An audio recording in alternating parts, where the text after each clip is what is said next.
Welcome back to Gen Z Insights. I'm Glenn. Today I'm going to be creating my own top 25 NBA players for this upcoming season. Let me know what you guys think about my own personal list. Let me know what it differs from yours. Please drop a like if you're new here, and please subscribe as well. It's going to be a long journey. I want to continue to make as much content as I can for you guys, but let's jump right into the list here. So I did go ahead and I just created a player pool. I did kind of go off of what the playoffs were last year, who I personally think they were the best players in the league. If I'm missing a few people, I am sorry, but I'm trying to do my best here. So with number 25 out of this list right here, very, very hard to go, but I'd probably end up putting Karl Anthony Towns on the very bottom here. He's a very good player, but he hasn't affected winning much at all. For the 24th pick, I would probably go with Zion. Zion, he's incredible. He's going to be a top 25 player for a long time. But as well, he's had some all-star potential teammates like Brandon Ingram was an all-star, but he hasn't got it done. He's young. He's going to get a lot better, but he's a lot to learn before he reaches that next, upper level tier. Let's see who else we have here. I think for number 23, um, man, that's a tough one. That's really, really a tough one. I would probably have to put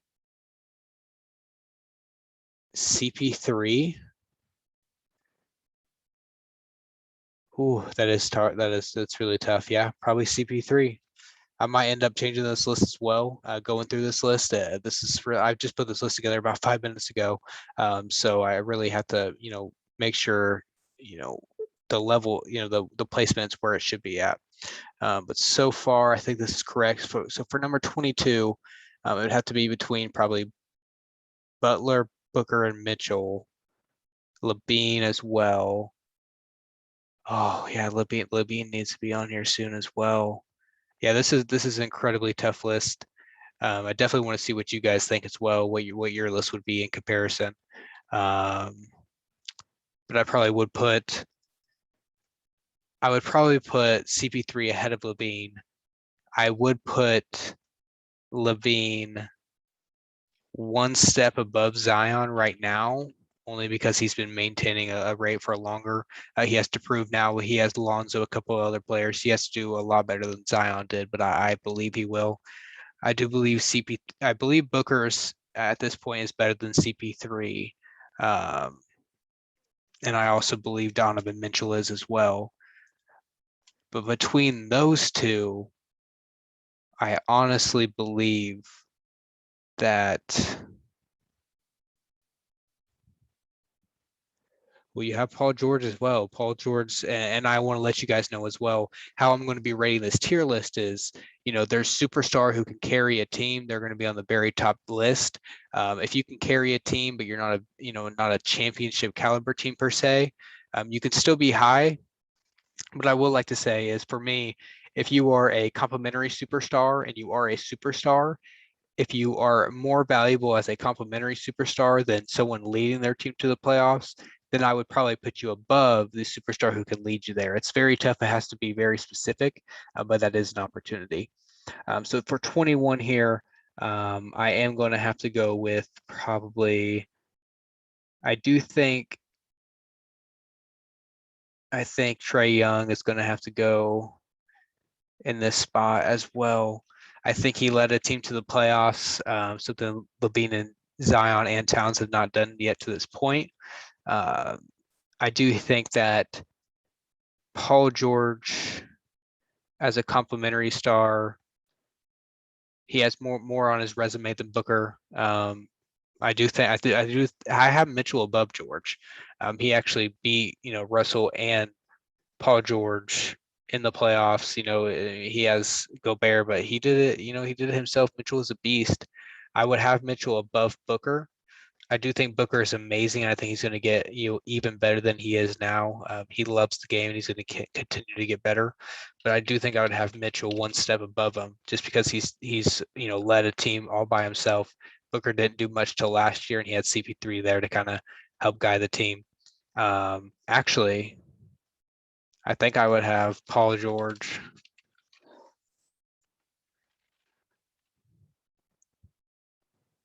Mitchell above him. And like I said, I'm going to probably go through the list and edit it as well. But so far, I would have. Okay, we're getting down to where it's getting hard. Completely forgot about Tatum and Beal.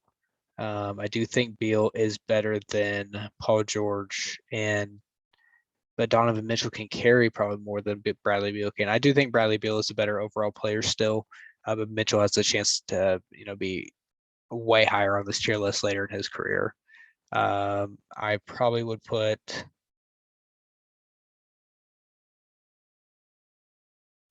It's very, very hard to say, but I think I would put Tatum above Beal. But I would probably Jimmy Butler is an all-around player. I'd probably put him ahead of both. So we're gonna go Jimmy Butler here. We're gonna go Jayson Tatum and Bradley Beal. I understand Beal has accomplished more, but Tatum is starting to become a superstar. He's going to be on that level of a KD, a LeBron one day. Maybe not in terms of his accolades, but in terms of skill, scoring prowess, he's going to be absolutely incredible one day. So we got that checked off there. So we still have Russell Westbrook. I do think Westbrook is still more impactful than Butler at this point. Obviously, the triple doubles, yeah, you could say he's stat pads, but he's a very, very talented player. It's very, very hard. I would probably have to put him at this number 14 spot. He's still one of the best players in the game by far.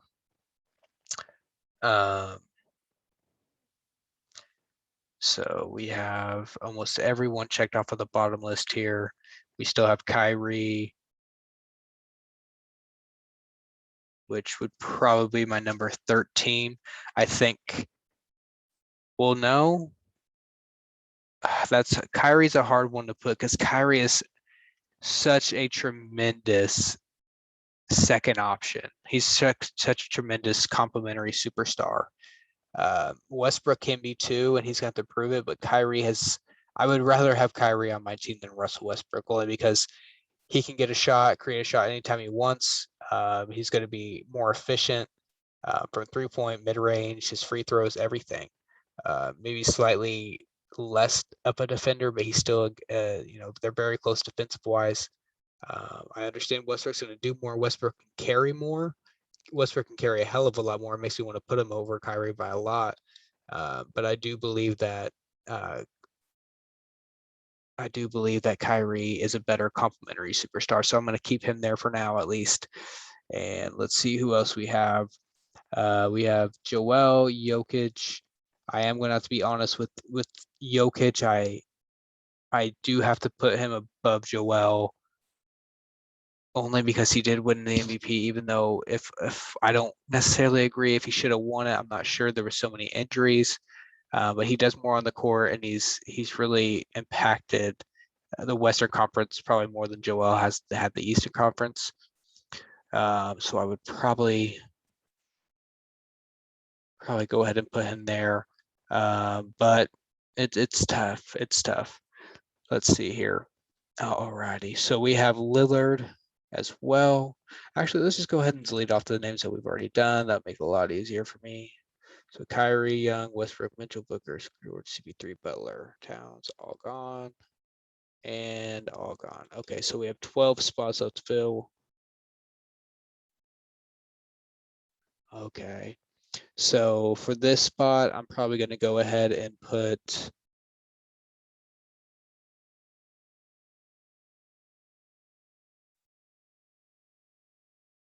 I might have to put Lillard here.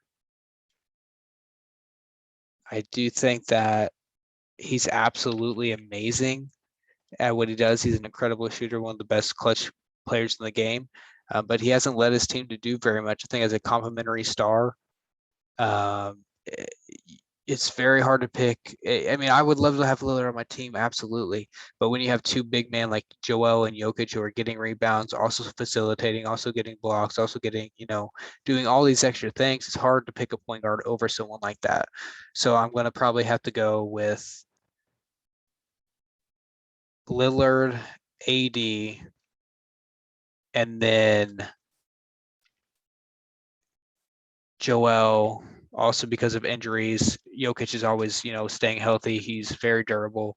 I have to use that. I have to use that as well, and that's why AD is below him. Actually, I think that Lillard should be above AD because he's healthy more and he carries his team more in the playoffs. Like I said, AD does a lot of those other things, but health is very, very important. And at this point in time, I have to put AD there. AD can be one of the best players in the game, but he has to prove that he is so. All right, so we have Lillard gone here. AD, Jokic, Joelle gone as well. All right, so we're down to the last 7 or 8 here. And I think right now, where we stand, I do have to put Luka at number 8. He's absolutely amazing. He's one of my favorite players to watch in the NBA by far. But he has to do a little more. He's got bounced out in the first round twice.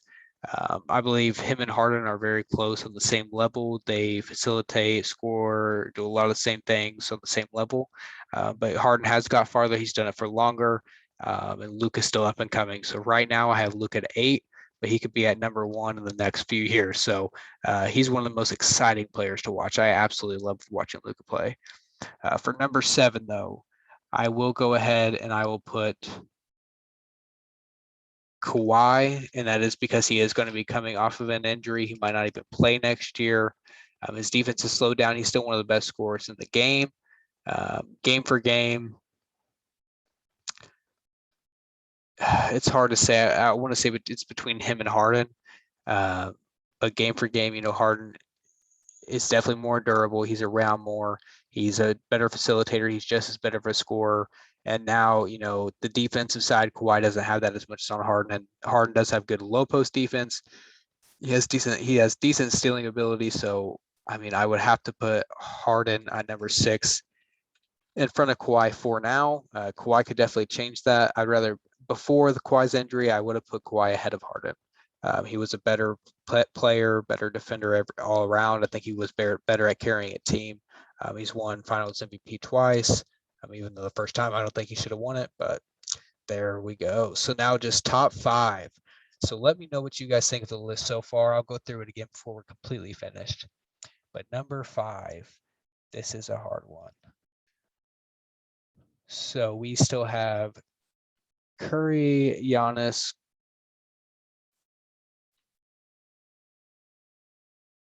We might have made this list one player too big. Well, that's completely okay. So this is a top 24 player list instead of top 25. And I would put, even though Giannis is coming off of the Finals MVP, he just showed that he knows how to play. He could very much well prove me wrong come next season. He could show that he learned how to play in the playoffs, learn how to win championship. He did it with lesser players. I do believe once the Nets are healthy, I don't think the Bucks will beat them. If they do and they go ahead and win the championship, Giannis will be number 1 on the list. But he still has his deficiencies. He can't shoot. Yes, he can rebound. He can assist. He can score insane field goal percentage in the paint, all dunks and layups, and he's one of the most unstoppable forces since Shaq. But he has a little bit more to prove to me. He as far as recent bias, you could easily put him at number 1 with the Finals MVP, Defensive Player of the Year, championship, as long as All-Star MVP and 2 other regular season MVPs. Absolutely insane. But as far as impact in the game on a whole level, being number 4 in the world is amazing. I love Giannis, but he is at number 4 for me. And so for number 3, and this could be very controversial here, and let me know what you guys think. I am going to put Kevin Durant. He is an all-time great player, one of the absolute best players we've ever seen, ever. Probably the best scorer we've ever seen, especially if you don't count Michael Jordan. He definitely would be the best scorer ever. He is amazing. But when it comes to these top 3 players, you have to be very decisive and of how you're thinking about it. I do have Curry at number 2. Now let me tell you why. The main reason is because I believe just overall Curry does impact the game on a higher level than KD. KD is 7 feet tall. He shoots almost just as good as Steph. He can rebound better. He can defend better. I do believe Steph is a better passer, a better facilitator. He can shoot better from anywhere on the court. I just believe he's a better locker room presence, a better leader overall, less drama, more happiness, easier to fit into any system. But really what I think it comes down to is if they both have similar led teams, I do think Steph would overcome KD. He did it when he was in Oklahoma City.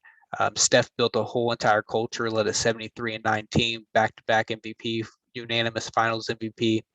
I believe he should have won a Finals MVP with Kevin Durant and in 2015. That's ridiculous. But overall, I just think he impacts the game on a different level. When he's out there, if you're really studying the game, if you really watch the NBA, he's getting double and triple teamed after every single screen. They guard Curry more crazy, more focused and honed in on him than any other player in the NBA, even more than my number one, which is LeBron. Obviously, that's a big part has to do with his accolades, his resume. But I just believe that Curry overall gets defended harder than any player in the NBA. He had a lot to deal with this last year. He still scored more than KD. I believe he had more assists. I just think overall on the offensive end, he impacts it so much that it makes up for the defensive side of the ball and for KD being 7 feet, which is absolutely insane. So I do have Curry at number 2.